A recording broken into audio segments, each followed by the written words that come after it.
Vamos dar continuidade, né, à nossa disciplina Sistema de Garantia da Qualidade. Hoje vamos falar de ferramentas da qualidade, né? O objetivo é apresentar as ferramentas empregadas na qualidade. São muitas as ferramentas aplicadas à qualidade, né? A gente pode falar, mas consideramos algumas como básicas, né? Ferramentas básicas da qualidade, alguns chamam de 7 ferramentas da qualidade. Nós vamos falar até um pouquinho mais do que as 7, que estão no livro nosso, né? Nosso livro-texto. E as ferramentas básicas são, né, o nosso arroz e feijão da engenharia da qualidade, ou seja, o seu uso intensivo pode representar, em outros aspectos, um ponto de partida para a melhoria no ambiente de trabalho e para a redução de custos operacionais e auxiliar o profissional na análise de solução de problemas, né? Basicamente, a gente vai falar de fluxograma, folha de verificação, histograma, gráfico de Pareto, gráfico de correlação ou dispersão, diagrama de causa e efeito ou diagrama de Chikawa e carta de controle. Então, primeira delas, o fluxograma, né? Ele descreve a sequência do trabalho envolvido no processo passo a passo e os pontos em que as decisões são tomadas. É uma ferramenta de análise e de apresentação gráfica do método ou procedimento envolvido no processo. Nós até falamos, é uma ferramenta de análise de processo, né? Processo é tudo aquilo que se repete rotineiramente, né? E conduz o trabalho do dia a dia. Eu coloquei algumas representações gráficas, né, do fluxograma, né? Então, a atividade é um retângulo, né? É um bloco que simboliza a execução de uma tarefa ou de um passo no processo. Decisão é um losango, né? Decisão representa um ponto do processo em que a decisão deve ser tomada em função do valor de alguma variável ou da ocorrência de algum evento, né? Temos ali o círculo, representa a resposta de uma decisão, e aí nós temos no final, né, a figura mais ovalada ali, né, que é o início e o fim, identifica pontos, né, do início e fim do processo. Só para falar em processo, né, gente, até é bom a gente falar, até o pessoal fala em processo, atividade, são sinônimos, né? O processo ele pode ser dividido em outros processos, né? Então, hoje em dia se fala em macro processo, né? O importante é que você tem que definir início e fim daquilo que você está analisando, né? Se você falar, por exemplo, cozinhar alimento, né? Vamos fazer cozinhar alimentos. E cozinhar alimentos eu tenho, né, vários, preparar a refeição. Para preparar a refeição, cozinhar alimentos é um tópico, né? É um subprocesso. Então, cabe a quem está analisando, né, a atividade como um todo saber dividir os processos para poder entender. O fluxograma é uma ferramenta para você entender cada passo do que está acontecendo. Aqui, por exemplo, a gente tem o pedido de uma pizza, né? Então, lá, registrar o pedido da pizza. Como é que você faz? Primeiro, atende o telefone, né? Atendeu o telefone, verifica o cadastro, se a pessoa está cadastrada. Se o cliente possui um cadastro, olha só, está aqui, se o cliente possui o cadastro, né, você requisita, né, qual é o tamanho da pizza que quer. Mas se não tem, primeiro eu tenho que realizar o cadastro dele. Então veja que houve uma decisão, um não, eu fui para uma outra atividade, e o sim, eu fui para uma outra atividade, né? Depois do tamanho, eu vou aqui para registrar os sabores selecionados, né? Que sabor quer, né? Depois, há uma pergunta, há uma nova decisão. Há mais itens para serem adicionados? Né? Se sim, adicionar os itens pedidos, né? Mais queijo, mais cebola, né? O que você quer adicionar e até retirar, se fosse o caso. Não. Então, alguma observação que o cliente queira fazer no pedido? Não. Aí você informa quanto custa ao cliente, né? E depois, né? Aqui, se tivesse observação, seria assim. E daqui você passa, né? Fim do processo 1. Veja, fim de que processo? De pedir a pizza. Agora, se a gente quisesse avançar e tornar isso aí o macroprocesso de vender a pizza, nós já teríamos uma outra parte. Qual era a parte? A preparação da pizza, né? A preparação da pizza seria um outro fluxograma.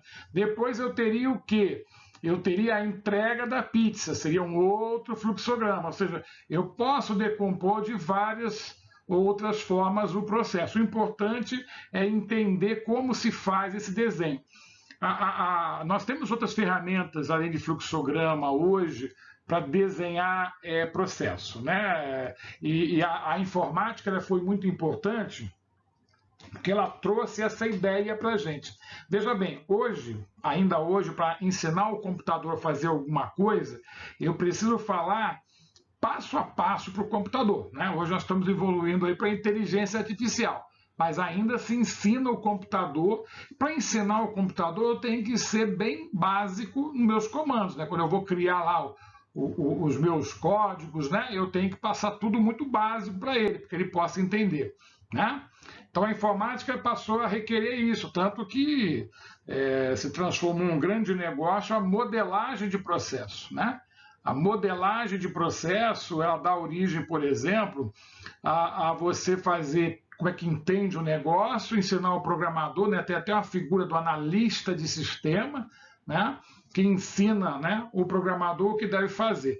E tão importante entender do negócio que surgiu a figura do analista de negócio, que é a pessoa que entende o negócio. Muitas vezes a pessoa entendia muito de informática e não entendia do negócio.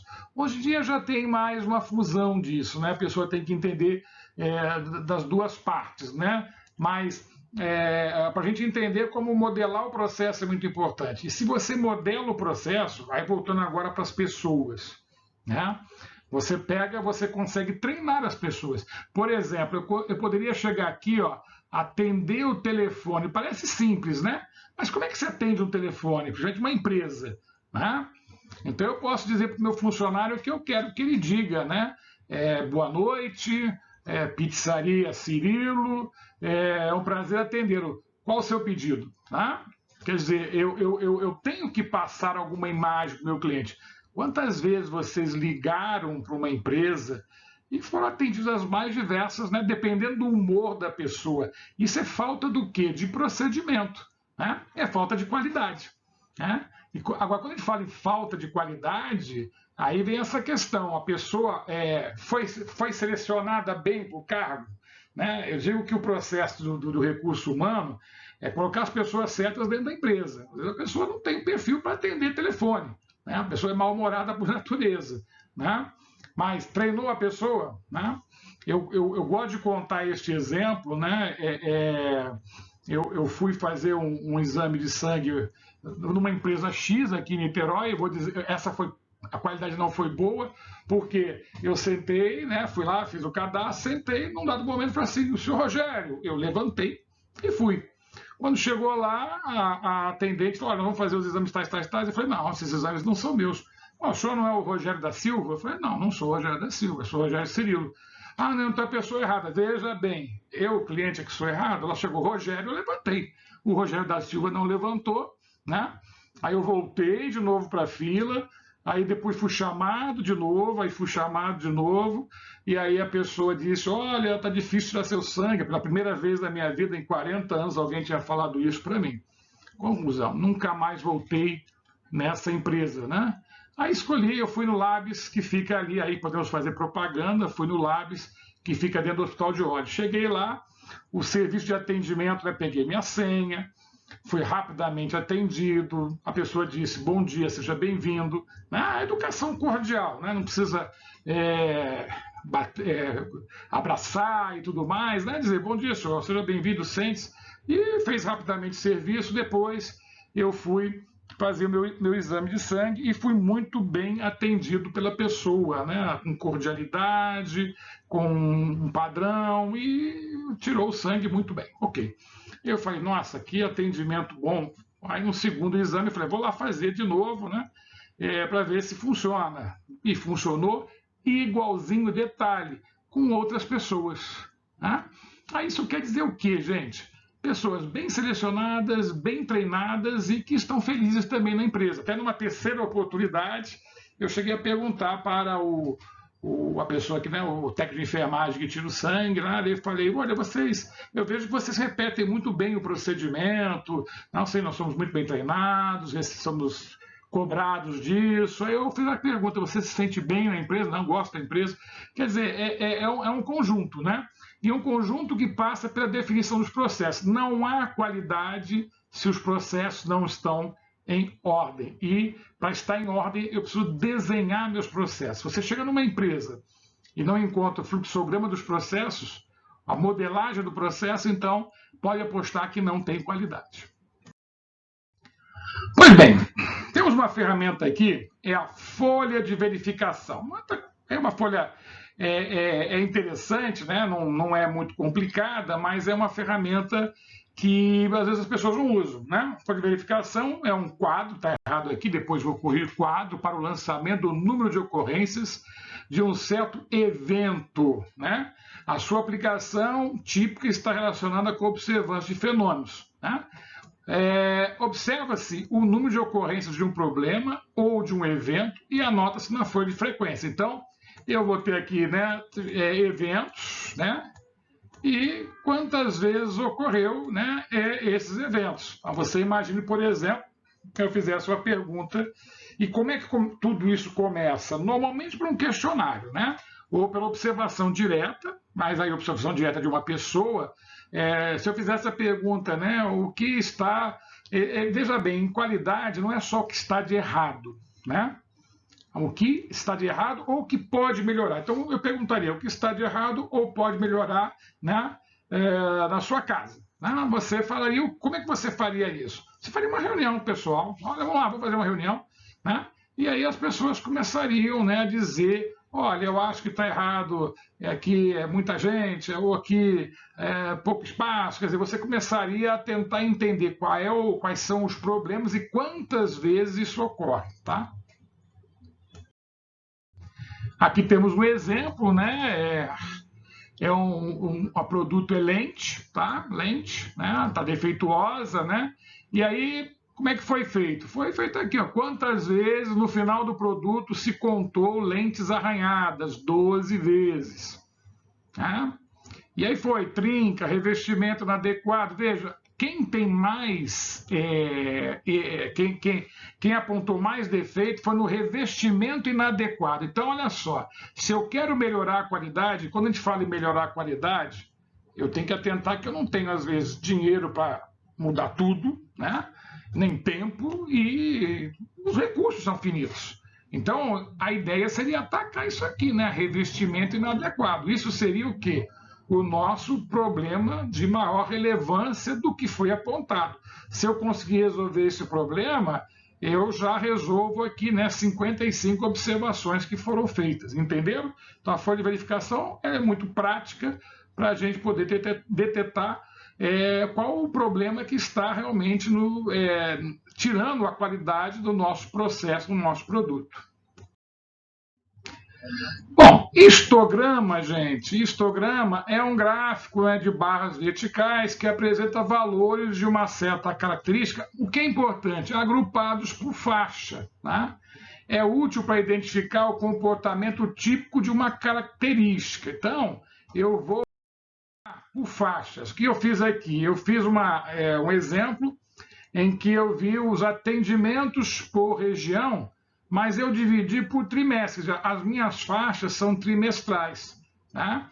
Então, eu vejo o quê? Que eu tive aqui, no terceiro trimestre, eu tive aqui, olha, né, muito atendimento na região leste, né, região leste. Então, eu consigo... O que aconteceu? Né? O que fugiu do padrão? Então, quando eu distribuo os problemas por faixas, eu estou entendendo o que acontece, né? Que tipo de comportamento isso pode me levar.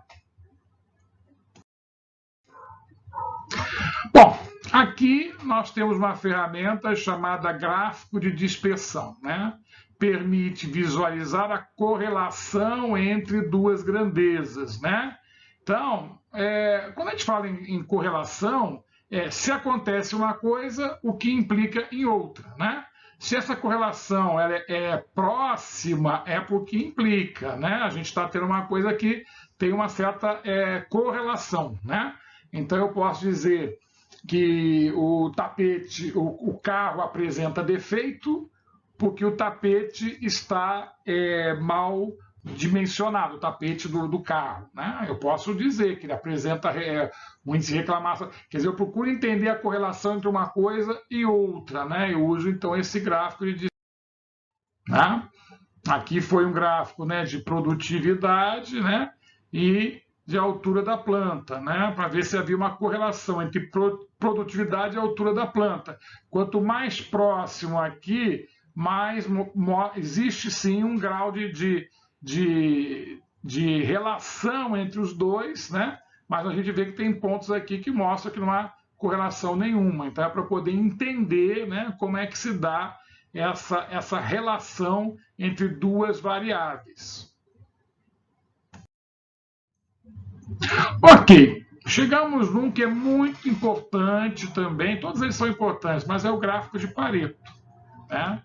Ele, na verdade, é desenvolvido pelo economista Vilfredo Pareto, que revelou as seguintes características nos problemas socioeconômicos, tá? Ele falou que poucas causas, né, influenciam fortemente no problema, ou seja, poucas causas causam muito problema, né? Então, e muitas coisas triviais, né, tinham pouca influência, né, no resultado. Então, ele desenvolveu uma ideia que é chamada de Lei 80-20, tá? Ele disse o quê? Que 80% dos problemas são resolvidos com 20% do esforço. Ou seja, se eu atacar, né, 20% das causas, mas elas são relevantes porque elas causam 80% do problema, né? A lei 80-20. É o desdobramento em níveis decrescentes até chegar às causas primárias que possam efetivamente ser atacadas. Serve para quantificar a importância das causas do problema. Esta ferramenta, gente, já não é uma ferramenta para identificar problemas, né? É uma ferramenta para estratificar problemas, ou seja, que problema eu devo atacar, né? Essa é a visão do gráfico. O Pareto disse isso, então, que disse, né? Se transforma na lei, 80% das reclamações surge a partir de 20% dos seus produtos e serviços, né? 80% dos atrasos no cronograma surge a partir de 20% causas, né? Possíveis causas dos atrasos. 80% do lucro de uma organização provém de apenas 20% de seus produtos e serviços. 20% de sua força de vendas responde por 80% do faturamento da sua empresa. E vai, né? Todos os 20% de defeitos nos sistemas operacionais causam 80% dos seus problemas. 20% dos estoques responde por 80% dos custos. 20% dos defeitos geram 80% das reclamações. 20% das causas de paradas de máquina responde por 80%. Por isso chamado Lei 80-20. O que eu faço? Eu vou acumular informação para poder entender quem é o 80 e quem é o 20. E aí vai, né? A identificação dos principais fontes de custos, causas de efeitos que afetam o processo, escolha de um projeto de melhoria a ser desenvolvido na empresa, né? Porque depois que eu identifico uma causa, e essa causa ela é das causas que estão nessa lei, né, do 80-20, ou seja, ela está dentro daquele 20%, eu vou tentar resolver. Se eu resolver, eu vou resolver, né, gente, 80% dos meus problemas, tá? Em função do número de não conformidade, já falei que a palavra em qualidade, né, não é defeito, né, a gente fala muito em não conformidade, né, o produto está conforme ou não conforme, gerados no processo produtivo, identificação e distribuição de recursos para o projeto, os recursos que merecem, né, mais projeto, identificação de áreas prioritárias e outros. Então aí a gente vê, né, um exemplo do gráfico de Pareto, começa a acumular os defeitos e quando chega aqui em 80%, quer dizer que se eu atender às causas desses defeitos, eu vou resolver a maior parte dos problemas da minha empresa. Bom, agora a gente vai chegar no diagrama de causa e efeito. A gente já falou dele quando nós falamos do guru da qualidade, o Ishikawa, né? E esse diagrama também é conhecido como diagrama de Ishikawa, ou então, né, espinha de peixe, tá? Então, vocês vão encontrar esse nome aí para eles. É muito bacana, por quê? Porque ele nos ajuda a identificar as causas de um problema, né? Partindo de grupos básicos de possíveis causas, né? Desdobrando tais causas até os níveis de detalhe adequados à solução do problema, né? Vantagens: levantamento não estruturado das causas, o foco passa a ser o problema, né? A gente tem que atacar o problema e não as causas. É difícil, às vezes, separar causa de problema, né? Mas é por isso que a gente fala que a gente está criando uma abordagem integrada. Efetiva pesquisa das causas e é ponto de partida para o uso de outras ferramentas básicas, né? O diagrama de Ishikawa. Identifica o nível de compreensão que a equipe tem do problema, né? E é usado para qualquer coisa que você quiser entender as suas partes.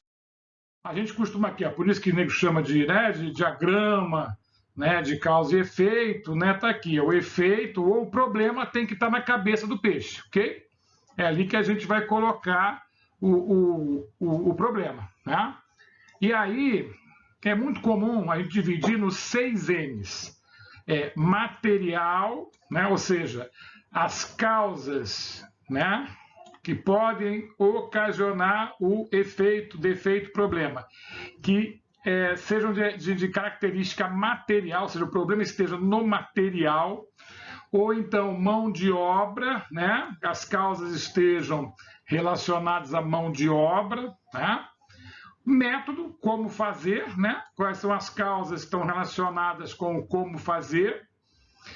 Medida, né? Como se mede o problema, ou seja, ou inclusive equipamentos de medida. Pode ser que o problema, a causa do problema esteja no equipamento que mede, né? Também meio ambiente, aí a relação que o meio ambiente, né, causa em relação ao problema, e a máquina, né? A máquina que trabalha, né, em cima. Então, por isso que são os 6 M's. É obrigatório encontrar os 6 M's? Não, né? A gente tenta encontrar os 6 M's. Então, a gente parte desse princípio, 6 M's. E aí, na medida que você vai evoluindo, você vai, né, chegando na posição ideal. Aqui, né? Aqui nós temos um problema que é baixa produtividade da sua empresa, tá? Você detetou. Como é que você detetou esse problema? Logicamente, você deve lá atrás ter tido reclamações, ou então o lucro é baixo, alguma coisa sinalizou e você procurou entender quais eram, né, as causas. Aí aplicou, por exemplo, né, a folha de verificação e tentou encontrar. E aí você está atacando a baixa produtividade. Pois bem, no M-máquina, o que pode causar a baixa produtividade? Ou o que, né, está causando, né? E você entendeu que tem equipamentos obsoletos e inadequados, ok? Então, você não sabe ainda, mas se você resolver isso, você pode colaborar para a solução do problema. No método, falta de controle produtivo, você não tem um controle. Então, mão de obra sem conhecimento técnico, reduzida e desmotivada, né? Quer dizer, é uma característica da mão de obra. Medida, não tem instrumentos, sem regulação exata, não estão aferidos. O meio ambiente trabalha, por exemplo, é muito seco o meio ambiente, há pragas, né, baratas ou outros insetos, né? Você vê que aqui na matéria-prima, né, não foi identificado, no material não foi identificado nada que levasse a baixa produtividade, então não foi colocado, né?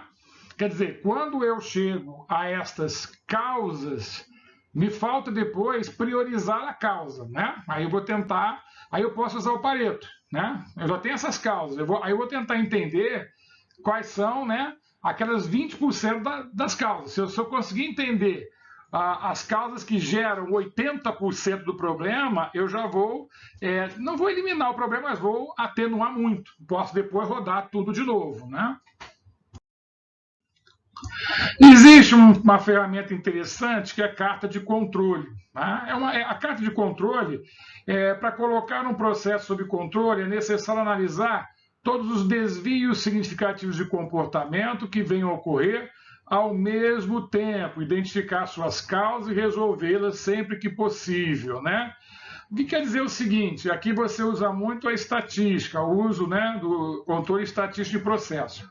Você vai dizer o seguinte, que você tem uma margem, né? Uma margem possível para erros, né? Tipo, você pode errar até certo ponto e está dentro de um padrão, né? Você não precisa acionar seu mecanismo de melhoria de qualidade porque você está dentro de um padrão, ou seja, você define limites máximos e mínimos em que você vai estar trabalhando, e os defeitos vão, se estiverem dentro dessa carta de controle, dentro desse controle, você está dentro de um padrão de qualidade. Ele serve de apoio às ferramentas básicas na abordagem da qualidade, né? Agora vamos falar de ferramentas auxiliares da qualidade, né? São ferramentas que servem de apoio às ferramentas básicas na abordagem da qualidade. Facilita a organização do trabalho de análise e facilita a apresentação de resultados. A primeira ferramenta aqui é o brainstorm. Todo mundo já ouviu falar, né? Brainstorm, tempestade de ideias, outros dizem, né, toró de ideias, seria trazendo para o brasileiro, mas é uma ferramenta muito interessante se bem utilizada, né? Primeiro tem que ter uma reunião de grupo em que novas ideias são buscadas. Então, a primeira coisa é selecionar esse grupo, né?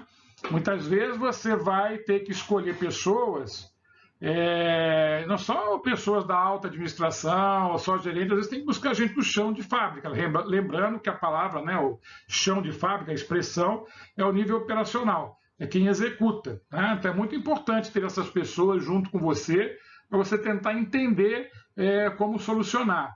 Uma coisa fundamental, livre expressão dos participantes deve ser assegurada, sem medo, né, de represálias. Às vezes a pessoa vai dizer, olha, o problema aqui é porque o bebedouro está no lugar errado. Aí, poxa, o bebedouro está no lugar errado? As pessoas demoram muito tempo para beber água.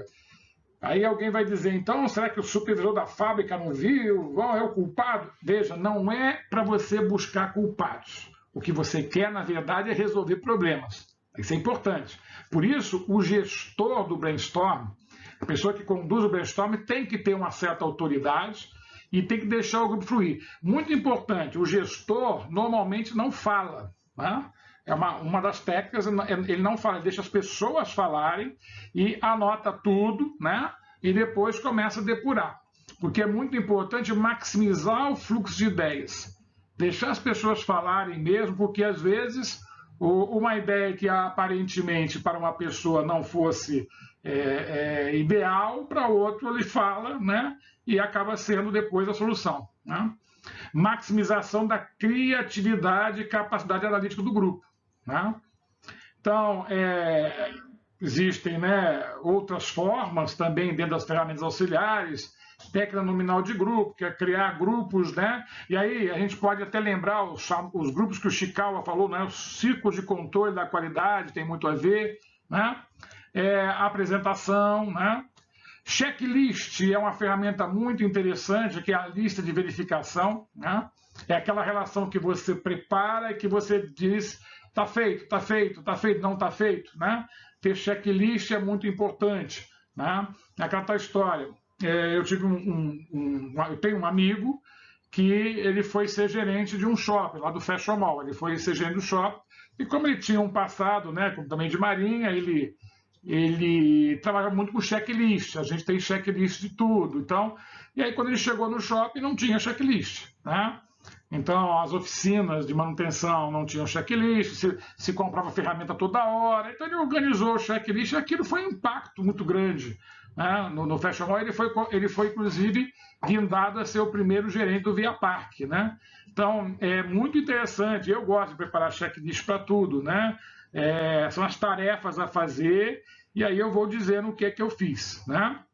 E é muito importante analisar a capacidade, né? A partir da carta de controle, se eu realmente estou trabalhando dentro da minha capacidade, né? Ou seja, pode ser que eu esteja abaixo da minha capacidade, posso crescer em produtividade, ou estou trabalhando muito acima e não estou conseguindo desenvolver com qualidade. Só para lembrar um pouquinho mais do brainstorm, né? É uma ferramenta que eu tenho que ter foco na quantidade, né? Quanto mais ideias, melhor.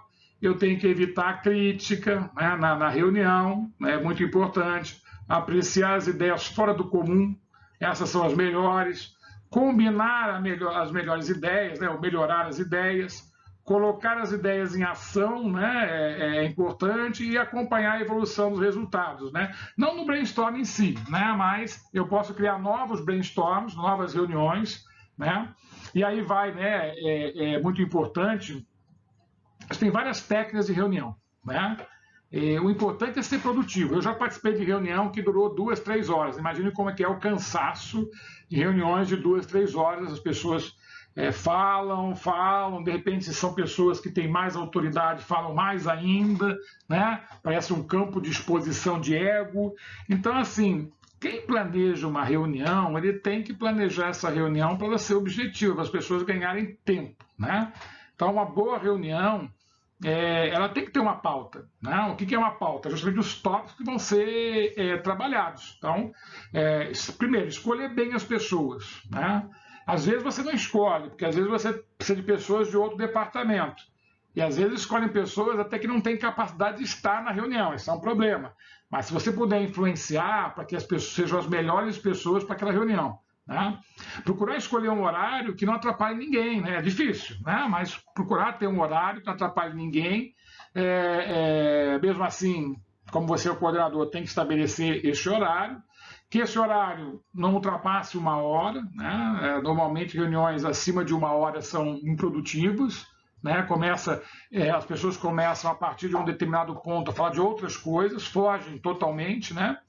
É lógico, né? Como eu disse, tem que ter a sequência de assuntos. A sequência de assuntos deve ser distribuída previamente para as pessoas que vão trabalhar na reunião, né? Para que elas possam ir para a reunião já com uma ideia bem formada do que vão falar.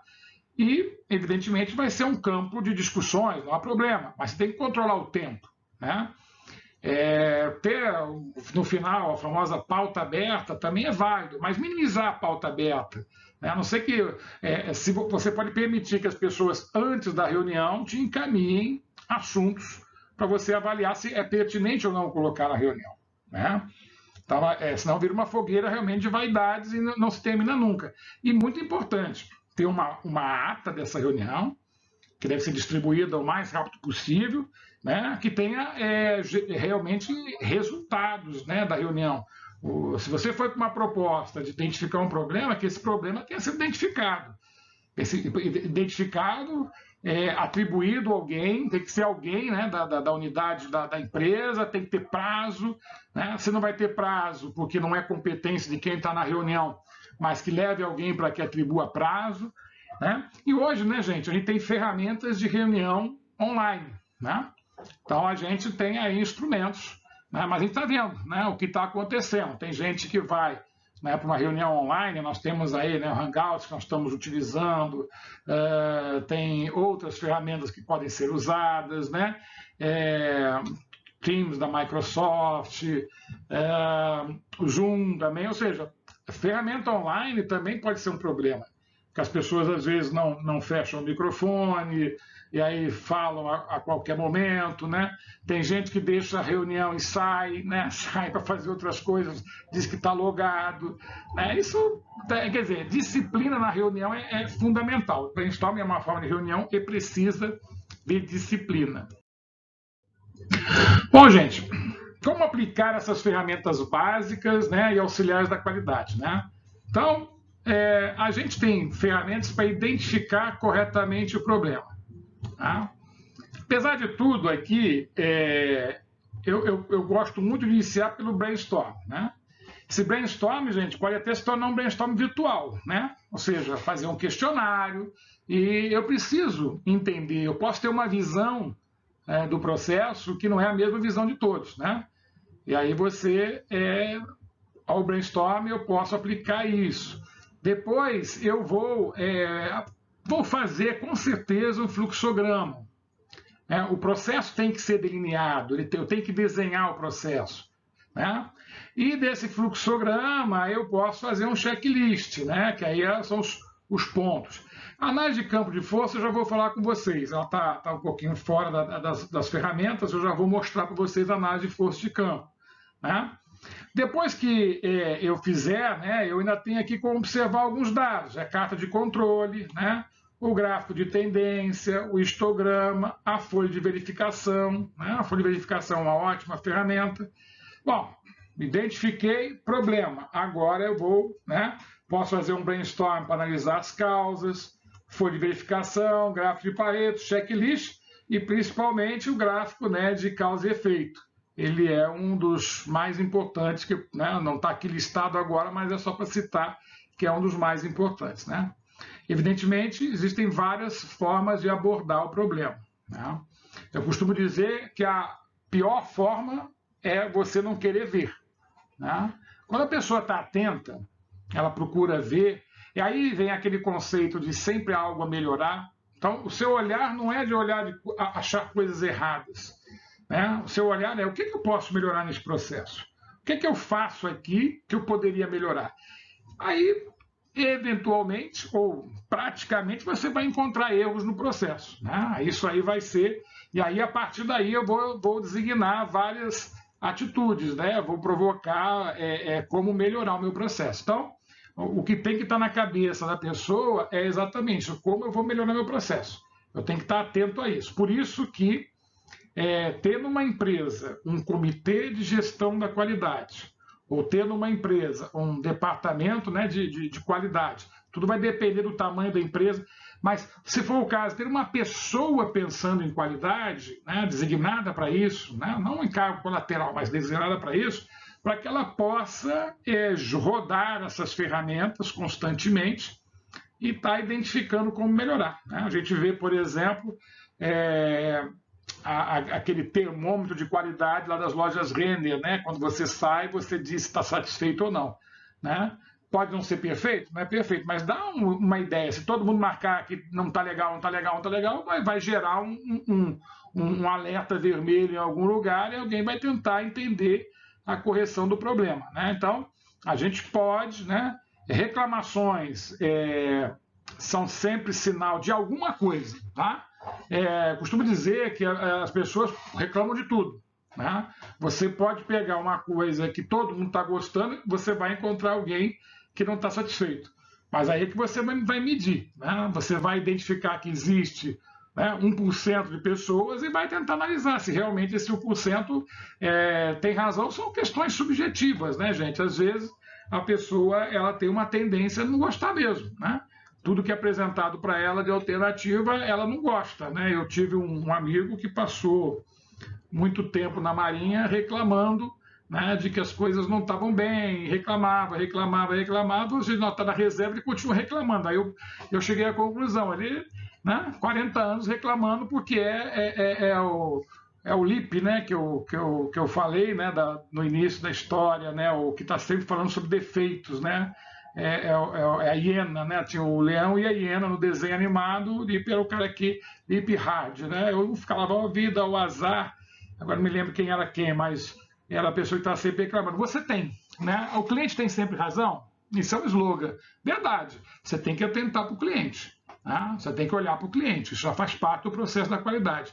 Agora, daí aqui, qual é o esforço que você vai despender para resolver um problema? Isso vai depender de se é um problema real ou se, na verdade, não afeta o teu conjunto. Mas sempre tem que ficar numa caixinha, né? Eu acho que a gente tem que sempre que ouvir, né? Sempre que apurar, né? E a partir daí, até pode ser que o que não é um problema, mas talvez seja uma possibilidade de melhorar. Uma pessoa viu, você melhora, ou melhora mais ainda, e está sempre, né, evoluindo e criando, né, novas formas de atender o cliente, sempre aumentando a sua qualidade. Pois bem, eu cheguei a falar que eu queria falar um pouquinho de análise de campo de força, né? Na próxima aula a gente vai falar mais de matrizes e tal, mas eu queria citar, né, porque essa análise de campo de força é uma técnica desenvolvida por Kurt Lewin, né? Ele é um pioneiro no campo das ciências sociais para diagnosticar soluções. Essa técnica torna-se muito útil quando aplicáveis a variáveis envolvidas em planejamento e implementação de programas de transformação organizacional, em que emerge forte resistência à mudança. Tá? Então, assim, eu quis chamar a atenção porque, às vezes, você está bom, né? Aí você implementa uma situação de melhoria e, às vezes, sofre uma resistência à mudança do cliente, às vezes, né? Sempre foi assim, estava bom, né? E, às vezes, ele não percebe a melhoria, por isso que, às vezes, você tem que preparar o cliente para a melhoria, né? Livre parte da premissa que em qualquer situação existem forças de propulsão e forças de contenção, que influenciam a mudança que pode ocorrer, né? Então, uma técnica de diagnóstico que descreve os fatores ou forças que favorecem o que se opõe às mudanças organizacionais. Essa técnica pressupõe que aquilo que ocorre num determinado momento é um resultado num campo de força e estado de equilíbrio, quase estacionário, né, provocado pela tensão entre forças que pressionam em direções opostas. É o chamado status quo, né, ou zona de conforto, né? Há um equilíbrio, as pessoas já fazem daquela forma e tá bom, né? Qualquer coisa que alterar. Em cada situação, há forças impulsoras que impelem a organização para alguma coisa, né? Tendem a provocar a locomoção, a mudança, e ao mesmo tempo surgem forças restritivas, né? Que evitam alguma coisa, opõem-se às forças impulsoras. A sua aplicação faz de acordo com as seguintes etapas, né? Identificar e descrever uma situação problemática, descrever a situação desejada, identificar as forças e os fatores que contribuem para que se mantenha o campo de força atual e as que pressionam, né, para uma situação desejada, e as restritivas, aquelas que são contras. Analisar essas forças, identificando as mais fortes, as mais fracas, as que estão sob controle, né? E definir estratégias que conduzam à situação desejada, criando planos de ação que permitam acrescentar forças impulsionadoras, né? Suprimir forças restritivas e ações necessárias para o novo equilíbrio. Então, gente, na verdade, né, vamos lá, digamos que isso aconteceu até, né, vamos criar novas ferramentas de apoio ao ensino, né? Vamos sair só da sala e vamos para o online. E aí o que acontece? A gente tem que a gente vive uma certa resistência. Não, eu estou bem aqui, eu gosto desse jeito de aula, né? Mas existem forças que impulsionam e forças que são contra. No caso agora, a gente está no online porque a situação impulsionou. Mesmo assim, existem as pessoas que têm resistência, né? Até porque se escolhem o presencial, porque o objetivo está no presencial. Mas uma força acaba sendo maior que a outra. Para vencer a resistência, muitas vezes é treinar, convencer, explicar como é que funcionam as coisas. Tá aqui. Forças restritivas e forças propulsoras. E aí você vai mudar, né, seu status. Então, tem uma hora que vai haver um equilíbrio e você vai mudar seu status, né? Então, a situação problema, né, ela é resultante de direções opostas. É o conceito de física, né? Mas é interessante que ele trouxe esse livro, trouxe esse conceito, né, para a nossa área social e muito aplicado também, né? Se você vai mudar um produto, né, mesmo que seja para melhor, né, você tem passos para mudar esse produto, tem uma certa resistência, né? O câmbio automático é melhor que o câmbio manual, beleza, mas como é que eu faço isso, né? Eu só começo no ano seguinte tudo com câmbio automático? Não, eu vou introduzindo, né, aperfeiçoamentos, vocês veem que hoje tem muito mais carro no câmbio automático, né, que é mais caro, do que até no câmbio manual. Está havendo uma tendência daqui a pouco a assumir o câmbio manual. Estou falando de automóvel, né? Então, o câmbio do automóvel manual vai desaparecer, como é, por exemplo, nos Estados Unidos. Para comprar um carro de câmbio manual, você tem que encomendar, né? Porque é considerado mais esportivo, né? Os carros são de câmbio automático. Então você tem que vencer essas resistências, né? Então é isso aí, seleciona as forças impulsoras que tendem a elevar o nível de atividade e as forças restritivas.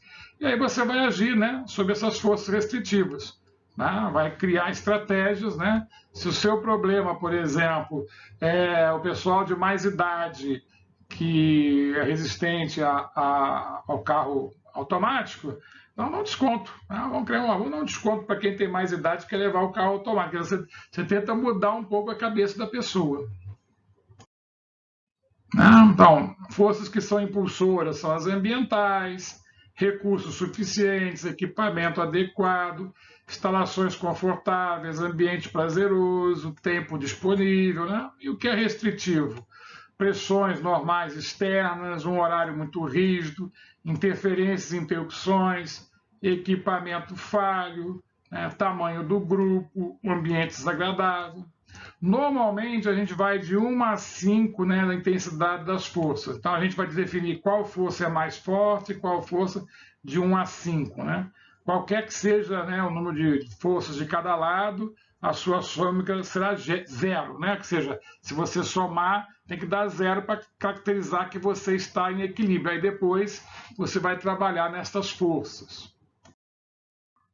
Pois bem, gente, as referências que foram empregadas no nosso livro, Gestão da Qualidade, né, da Eliassi Cavalcante, e também tem esse Ferramentas Básicas da Qualidade, né, do Bernardo Lins. Então, chegamos ao final, né, dessa exposição sobre ferramentas da qualidade. Não esgota o assunto, a gente vai falar mais um pouco ainda, mas ela dá uma visão, né, dessas ferramentas e sua utilização. E aquilo que a gente sempre fala, né, no mundo moderno da administração, seja qual for o segmento, logística, recursos humanos, qualidade, conhecimento empírico tem seu valor, mas a utilização de ferramentas visa dar mais sustentação às decisões, né, torna a administração mais moderna, mais científica, né? Então é muito importante para isso. Ok? Então, dúvidas, sugestões e críticas, estamos à disposição.